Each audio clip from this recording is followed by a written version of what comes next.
Okay.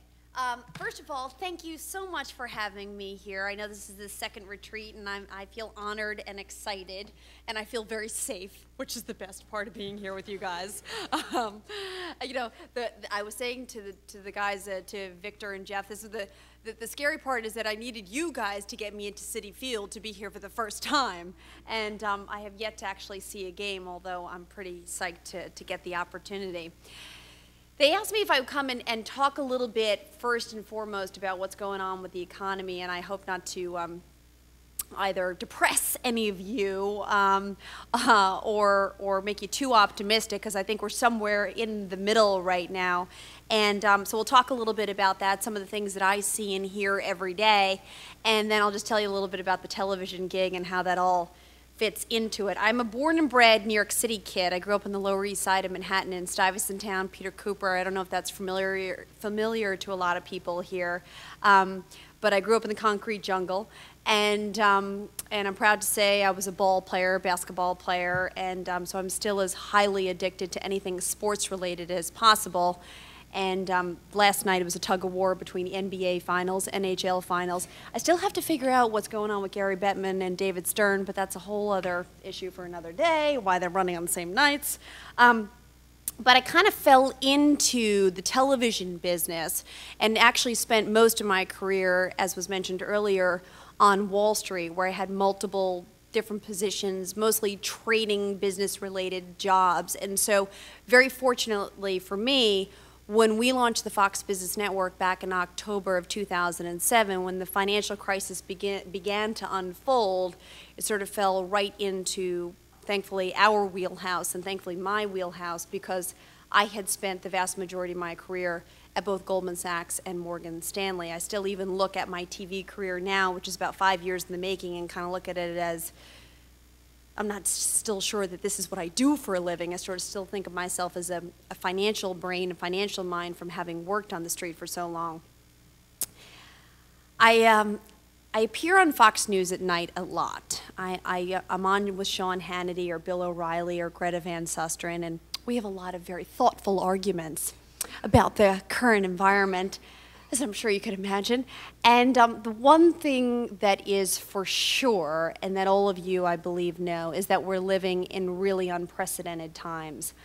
I have never seen or experienced anything like this. Most of the people that I interview have said they've never seen anything like this in their lifetime. You know, the question is, what is this? And part of what this is, I believe, is a pure collapse of the U.S. economy as a result of the financial collapse. And it just fell off the cliff last fall. And the staggering thing about it is that, yes, we had a lot of the signs brewing in the financial markets with all these exotic instruments and with an over-bloated housing market. And yet there were people talking about it, but perhaps the people talking about it were not loud enough, or we didn't want to listen because, hey, we were all having a party, we were all having unlimited access to credit, and all of a sudden that unlimited access to credit created this massive balloon in the economy that nobody in their right mind had foreshadowed. Now we are experiencing a massive deleveraging process. And while we've had a fair amount of success seeing the credit cycle unwind and become healthier, the process, in my estimation, could take years and years and years. Jack Bogle, he's the founder of Vanguard, which has a lot of very well-known funds, as I'm sure you guys know. He's a very pragmatic person. He recently said in an op-ed piece, he said, you know, don't believe everything you read. Like the economists who tell you that they know where things are going, you know, don't bet your stake on them. That's one of the top 10 things you cannot do, is bet on those who say they know where this is going. And so you'll hear all these pundits say, is it a V-shaped, is it a W-shaped economy, is it an L-shaped economy?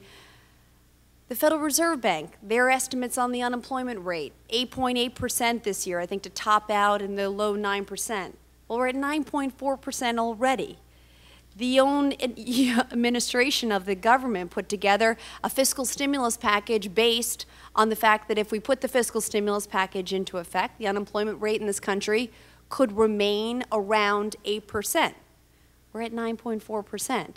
Now, it's not to suggest that all the experts, all the smart guys got it wrong, but it's one of those moments in history where no matter how much you look at historical significance and you try to relate it to what's happening today, it's very hard to try and take what's happened in the past and say, if we use the same solutions, they're going to work this time around.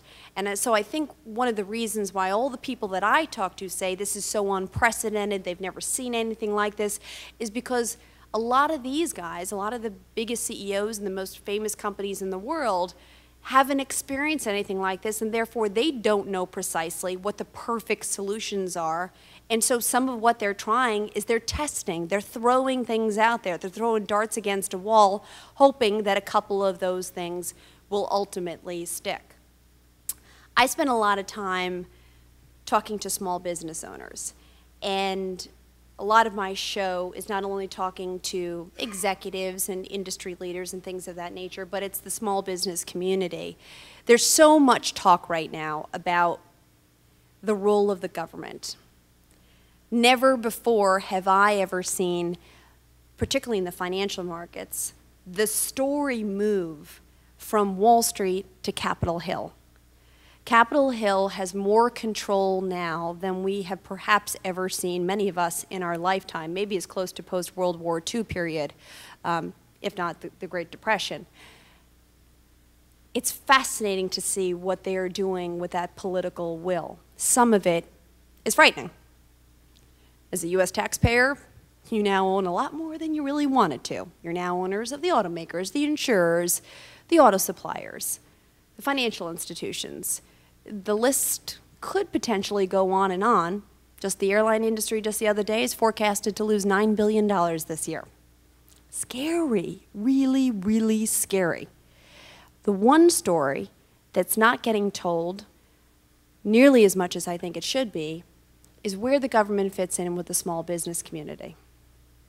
When you look at 9.4% unemployment rate that just came out this past Friday, while we didn't lose as many jobs on a monthly basis, what you're seeing is an unemployment rate that's the highest level in 25 years. So what is the Labor Secretary or the administration doing to talk to the small business community? After all, small businesses create 60 to 70% of the job growth in the country. There's 6 million small businesses, defined about 500 people there, give or take, 20 million sole proprietors.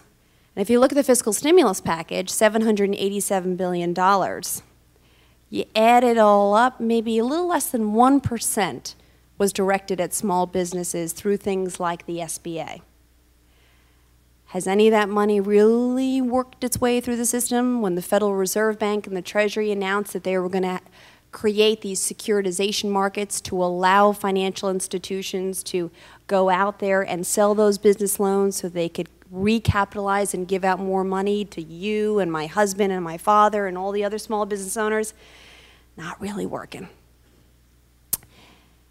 To me, there is no doubt that one of the most crucial issues this administration is going to address is how to recreate the jobs lost. Since December of 2007, we have lost 6 million jobs. The amount of underemployed people in this country, the underemployment rate, those who are working less or unemployed, it's about 15, 16% as we speak.